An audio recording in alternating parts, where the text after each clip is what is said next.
Welcome back, everyone. Today's video will be a little bit different. I don't have a huge educational framework for this one, or a bunch of psychological terms, or red flags, or any of the other things we normally talk about.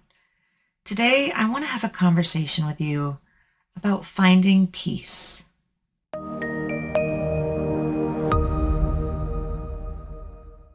Today, I want to talk about what healing has actually looked like for me in real life. Because I think when people talk about healing from trauma, we tend to spend a lot of time talking about the trauma itself, talking about the abuse, the dysfunction, the symptoms, the anxiety, the grief, but we don't always talk about what comes after. Like, what does life actually feel like once you start building something safer? What does peace look like after chaos?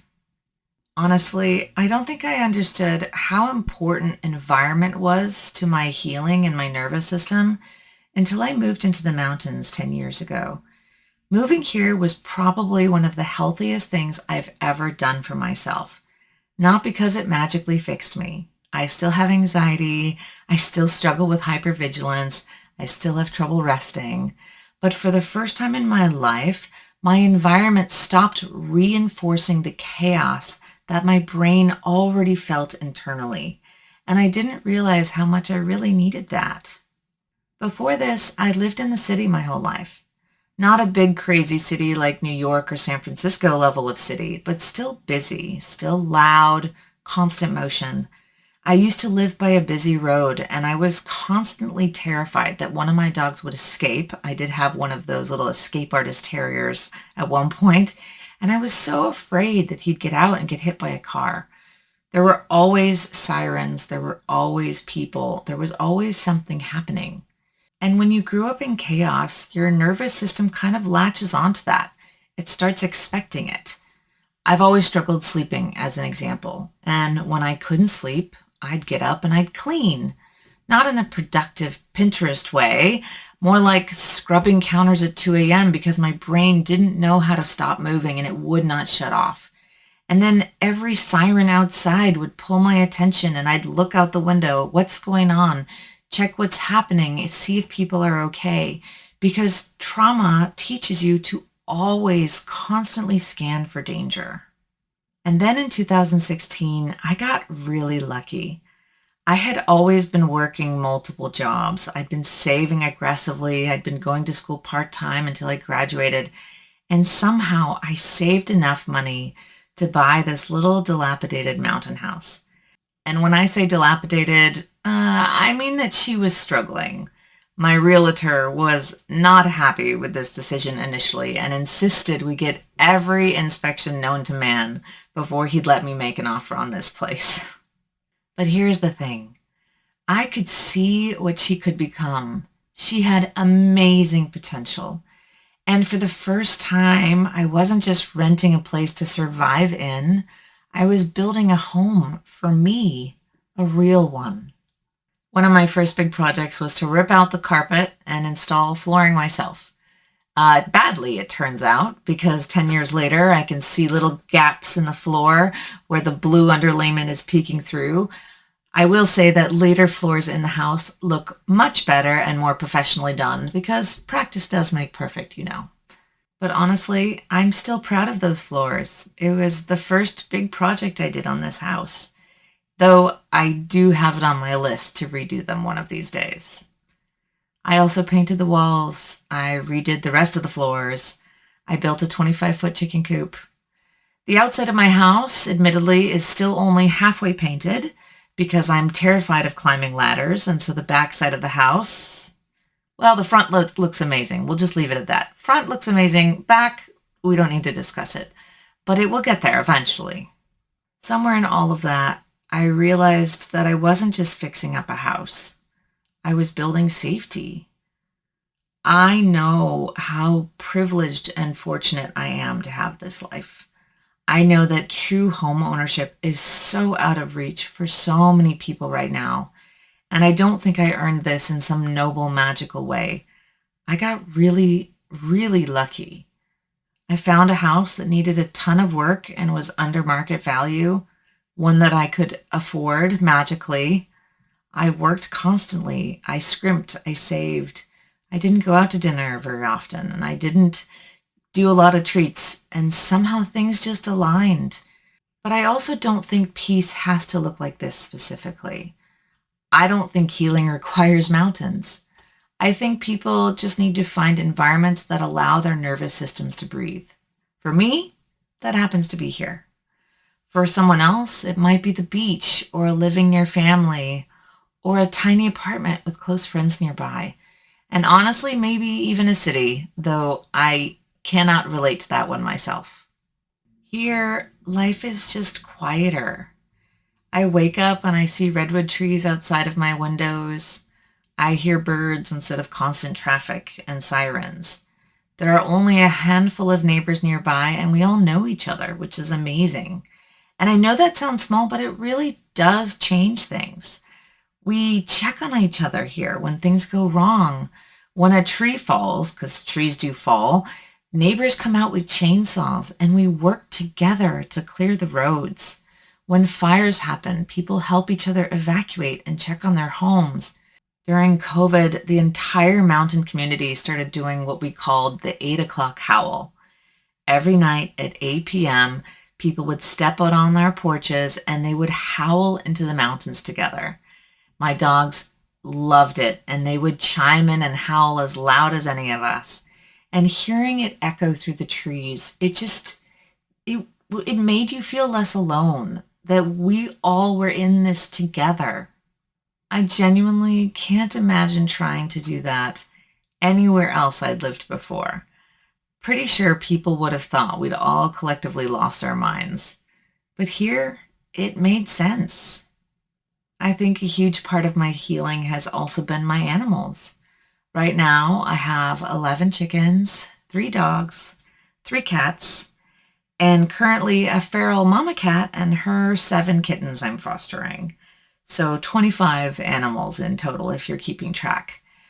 The foster mama kitty, her name is Snow White, and naturally, all the kittens are named after the 7 dwarves, because when I commit to a theme, I fully commit. My chickens all have pun names too. I won't read them all, but some of my favorites is I have Amelia Eggheart, Yoko Ono, Agatha Christie, and Mother Clucker. I regret nothing. But genuinely, caring for the animals has grounded me in ways that you may not even think about or expect. Cleaning out the chicken coop, walking the dogs, watching kittens learn that they're safe and trying to domesticate them so that they don't become angry like their mama. There's something deeply healing about routines that are gentle instead of survival-based. And honestly, for a very long time, my life was entirely organized around survival. We've talked about it before, but I moved out of my childhood home when I was 18. I spent years working 2 jobs. I managed apartment complexes for reduced rent while at the same time working security full-time, going to school part-time, trying desperately to graduate. Everything was survival. Everything. And now I still work hard, but now that extra energy goes toward living instead of survival. I do volunteer work. I write. I paint. I make these videos. I take care of my animals.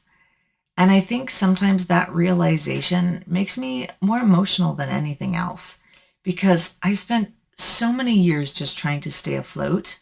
And now I actually have moments where I can sit in my sunroom with a glass of wine and a dog asleep at my feet and just go, wow, this life, my life, actually feels peaceful. It's not perfect, but it's peaceful sometimes. And those are 2 very different things. Because healing didn't magically erase all my anxiety. I still struggle with resting. And honestly, I think a part of me still really struggles and subconsciously believes that rest equates to laziness. Logically, I know that isn't true. I would never tell another exhausted human being that they don't deserve to rest. But I think trauma teaches a lot of us that our worth is tied to productivity. So if I stop moving, or if I stop accomplishing things, or if I slow down too much, then maybe all the hard feelings will catch up to me. And sometimes they do. But I'm also learning and reminding myself every day that rest isn't weakness, it's part of healing as well. I think peace for me looks a lot smaller and quieter than maybe I imagined it would when I was younger. I'm not exactly sure what I imagined it to be when I was younger, but it's not some huge dramatic moment. For me, it's the dogs barking at the squirrels. Maybe they shouldn't do that, but that sometimes is what they do. It's rain on the skylight as I try to relax and go to sleep. It's trees moving in the wind, reading in the sunroom while the cats cuddle with me. Driving home through the mountains, finally feeling like my body unclench as I know I'm heading home. Unfinished house projects, chicken drama, dirty paws, quiet evenings on the couch. Honestly, all of those things, after spending so much time in my life in survival mode, those tiny, ordinary moments are so sacred and so healing just in themselves. I still have hard days. I still have anxiety. I still have cameras on my property because they help me feel safe. Healing didn't turn me into a different person, obviously, but maybe healing isn't becoming someone new, but maybe it's creating an environment in your life where your nervous system can finally believe that you've survived. And honestly, living here and going on this journey, I think mine finally does. Anyway, thank you for listening to me ramble today. I know this video was quieter and more reflective than usual, but honestly, I think sometimes it's important to talk not just about surviving trauma, but also about learning to live afterwards too. And if you're someone who's stuck in survival mode right now, I hope you know that peace doesn't always happen at once. Sometimes it's built slowly through routines and finding safe people, tiny moments, gentle environments, and small choices repeated time over time over time. And I really hope that someday you find your version of peace as well. Thank you for being here. I'm Janae Cherie, and I hope that my story helps you to tell yours.